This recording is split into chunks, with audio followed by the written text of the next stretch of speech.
Yang nomor 3 nih, kalau ada cepat-cepat bertobat daripada dosa keuangan kita. Yang pertama, cash flow bulanan kita negatif. Macam mana cash flow negatif nih Diana? Oke, contoh, income sebulan kita adalah 3.000, namun belanja bulanan kita adalah 3.200. Maksudnya setiap bulan kita miskin 200 atau cash flow negatif RM 200 setiap bulan. Yang kedua, tidak ada simpanan kecemasan minimum 1 bulan pendapatan.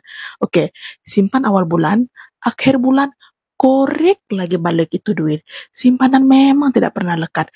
Yang nomor 3 nih, paling bahaya dan paling kritikal, yaitu kita masih tidak sadar kalau kita ini ada masalah nomor 1 dan nomor 2 tadi. Dan kita masih lagi buat kesilapan yang sama, tapi tidak ambil tindakan untuk kasih selesai masalah tadi.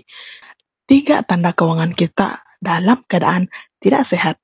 Boleh coba cek nanti kalau kita ada tidak tanda-tanda macam nih.